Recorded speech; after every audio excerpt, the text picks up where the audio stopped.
नमस्कार मंडळी, मराठी स्टोरीज या आपल्या चॅनलवरती तुम्हा सर्वांचे अगदी मनापासून स्वागत आहे. 65 ते 80 वयामध्ये जर तुम्ही हे काम करू शकत असाल तर तुम्ही असामान्य आहात. तुम्ही फक्त जगत नाही आहात तर जोरदार पद्धतीने म्हातारपणामध्ये जगत आहात आणि 100 वर्ष देखील जिवंत राहण्याची तुमची शक्यता खूप जास्त आहे. कदाचित तुम्ही कल्पनाही करू शकत नाही. बहुतेक लोक मानतात की वाढत्या वयाबरोबर शरीर कमजोर होणं हे सत्य आहे, पण ही पूर्ण सत्यता नाही. सत्य हे आहे की काही लोक 70 ते 75 वयामध्ये दीर्घ आयुष्याचे असे संकेत दाखवतात की तुम्ही चकित व्हाल. हे लोक फक्त शारीरिकदृष्ट्या तेजस्वी नसतात, तर त्यांची मानसिक शक्ती, समतोल आणि लवचिकता देखील कमालीची असते. हे लोक असे असतात ना की फक्त जगत नाही तर आयुष्य आनंदाने जगतात. आजच्या या व्हिडिओमध्ये मी तुम्हाला अशा 8 गोष्टींबद्दल सांगणार आहे ज्या तुम्हाला सामान्य लोकांपासून वेगळं करतात. जर तुम्ही हे सगळं करू शकत असाल, समजून जा की तुम्ही देखील 100 वर्ष टिकणार आहात. आरोग्यपूर्ण आयुष्याचा प्रवास तुम्हाला लाभणार आहे. कदाचित यातील काही गोष्टी तुम्हाला आश्चर्यकारक वाटतीलही, पण प्रत्येक मुद्दा हा दीर्घ आयुष्याचा खात्रीशीर संकेत देतो. तर हा व्हिडिओ शेवटपर्यंत नक्की पहा आणि तुमच्या आसपास जरी कोणी असतील तुमचे मित्रपरिवार तर त्यांना तुम्ही शेअर देखील करू शकतात. आणि त्याचबरोबर व्हिडिओ तुम्हाला आवडतोय का? व्हिडिओ जर आवडत असेल तर कमेंटमध्ये श्री स्वामी समर्थ लिहायला बिलकुल विसरू नका. तसेच तुम्ही हा व्हिडिओ कोठून पाहता हे देखील कमेंटमध्ये लिहा. ते देखील मला ऐकायला आवडेल की माझा व्हिडिओ नक्की कुठपर्यंत पोहोचतोय. तर चला सुरू करूया. आपण जर खुर्चीवरून उठताना कोणत्याही हातांचा आधार न घेता उठू शकत असाल तर खूप मोठा संकेत आहे. दीर्घ आयुष्याचा सर्वात स्पष्ट संकेत म्हणजे तुम्ही किती वेगाने चालता किंवा किती जड वस्तू उचलता हे नाही. खरं तर सर्वात महत्त्वाची गोष्ट ही आहे की तुम्ही कोणत्याही आधाराशिवाय, हाताशिवाय खुर्चीवरून उभे राहू शकता. हे एक साधं काम वाटू शकतं, पण तुमच्या वयानुसार हे खूप मोठं काम आहे. तुमच्या शरीराची अवस्था कळत असते तुम्हाला. हे सांगताना की तुमच्या पायांचे स्नायू मजबूत आहे, समतोल चांगला आहे आणि तुमचे कोर म्हणजेच कमरेचा मध्यभाग मजबूत आहे. जसं वय वाढतं स्नायू कमजोर होतात नैसर्गिकपणे. किती लवकर होतात हे आत्तापर्यंत कमी पूर्णपणे यावर अवलंबून असतं की आपण आपल्या शरीराचा किती वापर करतो. जर तुम्ही फक्त पायांच्या ताकदीने उभे राहू शकत असाल तर समजा तुमचं आरोग्य कमालीचं आहे. पण जर तुम्हाला उठताना हातांचा आधार घ्यावा लागला तर समजा की हा तुमच्यासाठी चांगला संकेत नाही आहे. ही पायांची ताकद थोडी थोडी कमी होत चालली आहे. अनेकदा लोक स्वतः लक्षात घेत नाही की त्यांची ताकद कमी होत आहे, जोपर्यंत एखाद्या दिवशी काहीतरी छोटं वाटणारं असं की नीट खुर्चीवरून उठण्यास अडचण जाणू लागते. उदाहरणार्थ बघा, भाऊसाहेब यांचे वय 75 वर्ष आहे आणि नेहमी सक्रिय राहिले. पण एक दिवस त्यांना जाणवलं की खुर्चीवरून उठणं हे आता पूर्वीसारखं सोपं राहिलेलं नाही.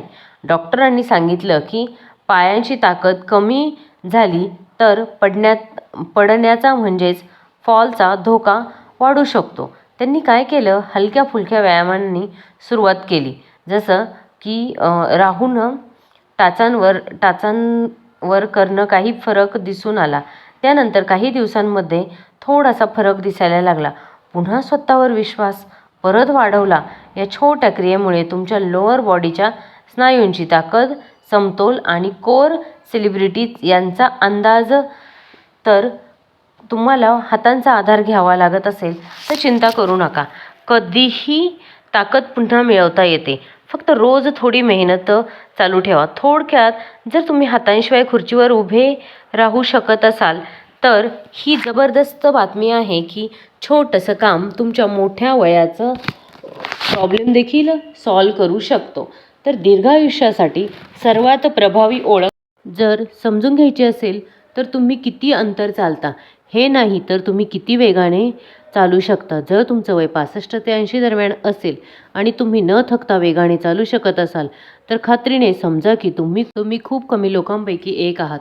अनेक संशोधन असं सांगतं की लोक मजबूत चाल करतात त्यांचं आयुष्य अधिक लांब असतं आणि त्यांचं आरोग्यसुद्धा उत्तम असतं. हे फक्त फिटनेसचं प्रकरण नाही आहे. तुमच्या हृदयाच्या आरोग्याचा, फुफ्फुसांच्या ताकदीचा आणि स्नायूंच्या स्टॅमिनाचा आणि तुमच्या ऊर्जेचा एकत्रित परिणाम जेव्हा तुम्ही ताकदीने चालता.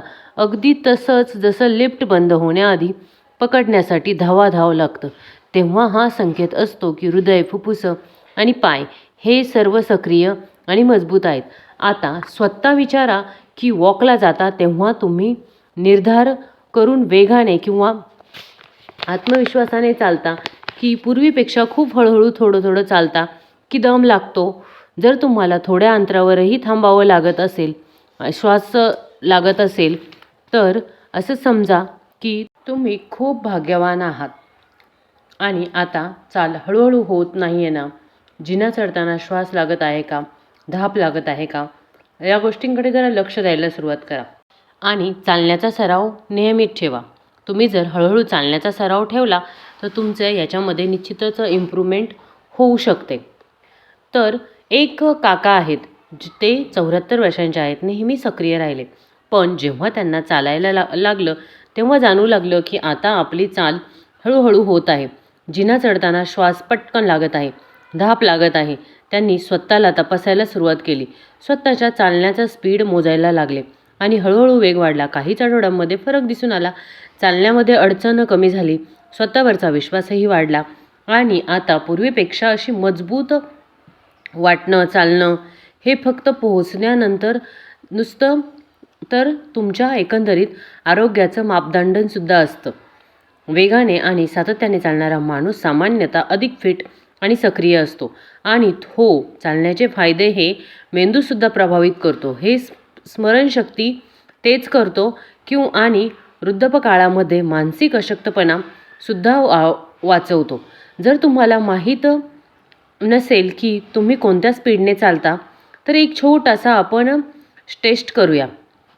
सरळ चालत जा आणि सुमारे 10 फूट मग चाल वेगाने करा. जसं लिफ्टचा दरवाजा बंद होणार आहे अशा पद्धतीने जर तुम्ही न थकता न थांबता हे करू शकाल तर समजा की तुम्ही फिट आहात. जर श्वास लागतो, धाप लागते तर चिंता करू नका. रोज वॉकला जा आणि थोडं थोडं चालणं वाढवत जा आणि चांगल्या गोष्टींकडे लक्ष द्या. तुमच्या स्टॅमिनाला सुधारेल. या गोष्टी हळूहळू फरक दिसेल. तुमच्या आयुष्यातील वर्षही वाढू लागतील. म्हणून पुढच्या वेळी जेव्हा वॉकला जाल तेव्हा तुमच्या वेगाला किती वेग आहे आणि थकवा लागतो का या गोष्टीचा विचार जरूर करा. जर तुम्ही आजही वेगाने चालू शकत असाल तर तुमच्या शरीराचं जोरदार कामकाज चालू आहे. उदाहरणार्थ, जर तुम्ही अजूनही आपला व्हिडिओ पाहत असाल तर तुम्हाला या गोष्टी उपयुक्त वाटत असतील तर कृपया कमेंट बॉक्समध्ये गोष्टी उपयुक्त आहेत असं लिहायला विसरू नका. त्यामुळे मला समजेल की कोण कोण इथपर्यंत पोहोचला आहे. आणि तिसरा जो संकेत आहे तो एका पायावरती 10 सेकंद पर्यंत संतुलन ठेवू शकणं. बॅलन्स म्हणजे संतुलन ही गोष्ट आहे ज्याच्याविषयी बहुतेक लोक तेव्हाच विचार करतात जेव्हा त्यांना अडचण येऊ लागते. पण सत्य हे आहे की 65 ते 80 वयामध्ये न डगमगता एका पायावर किंवा 10 सेकंद उभं राहू शकता तर खात्रीने समजा की तुम्ही उत्तम स्थितीमध्ये आहात. संशोधन सांगतं की ज्यांना बॅलन्स चांगला असतो त्यांचं आयुष्यही अधिक लांब असतं आणि अपघातानंतरचा धोकासुद्धा कमी असतो. संतुलन टिकवणं फक्त पडणं टाळण्यापुरतंच मर्यादित नाही. हे तुमच्या संपूर्ण नर्वस सिस्टीम, स्नायू आणि रिफ्लेक्सेशनच्या चांगल्या कामकाजाचा संकेत असतं. जेव्हा तुम्ही एका पायावर उभे राहता तेव्हा डोळे, कान, शरीराची पोझिशन, सेन्स तिन्ही एकत्र काम करत असतात. यातील कोणत्याही सिस्टीममध्ये अडचण आली की बॅलन्स सगळ्यात आधी बिघडतो. विचार करा, जेव्हा तुम्ही बूट घालताना उभं राहून संतुलन राखता का की भिंतीचा आधार तुम्हाला घ्यावा लागतो. अनेकदा बॅलन्सची कमजोरी हळूहळू वाढत चालते आणि कळतही नाही. एखाद्या दिवशी पाय घसरतो तेव्हा आपल्याला थोडीशी जाणीव होते. एक गणेश नावाचे 76 वर्षांचे अंकल आहेत. एक दिवस पॅन्ट घालताना बॅलन्स बिघडला. बस तोच त्यांचा वेकअप कॉल आला. बॅलन्ससाठी छोटे छोटे व्यायाम सुरू केले त्यांनी. जसजसं हील, साईड लेग, लिप्स किंवा मग एका पायावरती 10 सेकंद उभं राहणं, काहीच आठवड्यांमध्ये सुधारणा दिसली. फक्त संतुलनच नाही, स्वतःचा विश्वाससुद्धा वाढला. जर तुम्हाला जाणून घ्यायचं असेल की तुम्ही कुठे उभे आहात तर बेसिक टेस्ट करा. टेबल किंवा स्लॅबच्या जवळ उभे राहा. एक पाय वर करा आणि तुम्ही आधाराशिवाय 10 सेकंद उभे राहू शकता का? जर होय तर अतिशय उत्तम, आणि नसेल तर मग रोज थोडंसं प्रॅक्टिस करून सुधारणा होईल. थोडक्यात चांगल्या संतुलनाचा अर्थ आहे की तुम्ही येणाऱ्या वर्षापर्यंत तुमचं काम स्वतः करू शकता. पुढच्या वेळी जेव्हा किराण्याच्या लाईनमध्ये उभे असाल किंवा दात साफ करत असाल तेव्हा ट्राय करा एका पायावरती 10 सेकंद न डगमगता उभे राहायचं आहे. समजा हे करू शकत असाल तर तुमचं आरोग्य सुपर आहे. चौथा संकेत आहे, तुम्ही मित्र आणि समाजाशी जोडलेले राहता का? आता बोलूयात चौथ्या संकेताबद्दल, जो कमालीचा आहे. जर तुम्ही आजही मित्र, कुटुंब किंवा शेजाऱ्यांनी जोडलेले असाल तर तुमच्यात खूप पॉझिटिव्ह एनर्जी आहे. ज्या वयामध्ये अनेक लोक एकटेपणाचे शिकार होतात तेथे जर तुम्ही संभाषण, हशी, मजाक अशा काही गोष्टींमध्ये मन गुंतवलं किंवा मग सोसायटीचं फंक्शनमध्ये भाग घेतला तर तुमचा मेंदू आणि हृदय दोन्ही तरुण राहतील. अनेकदा लोक विचार करतात चांगल्या आरोग्यासाठी अन्न, व्यायाम, औषध पुरेसी आहेत, पण नात्यांचाही तितकाच मोठा वाटा असतो. सतत लोकांमध्ये राहणं, हसत राहणं, गप्पा गोष्टींमध्ये दंग राहणं, हे सगळं तुमच्या मेंदू आणि हृदय दोन्हींशी मजबूत राखतं. संशोधन सांगतं की जे लोक एकटे राहत नाहीत त्यांना डिप्रेशन, तणाव किंवा विस्मरणाचा धोका खूप कमी असतो. आता जर तुम्ही विचार केला की तुमची दिनचर्या कशी आहे, तुम्ही दररोज कुणाशी तरी बोलता का? नातेवाईक, शेजारी आणि मग मित्रांशी तुम्ही कुठल्या ना कुठल्या इव्हेंट, पूजा किंवा मग समाजसेवेमध्येही सहभागी होता का की नाही? आठवडाभरापर्यंत कुणाशीही तुम्ही बोलत नाही ते डिपेंड करतं. आता एक ताई आहे आणि त्यांच्या निधनानंतर, म्हणजे त्यांच्या पतीच्या निधनानंतर त्या खूप एकट्या पडल्या. त्या होत्या, पण त्यांचं नाव दीप्तीताई. ठरवलं होतं की स्वतःला घरामध्ये बंद करायचं नाही.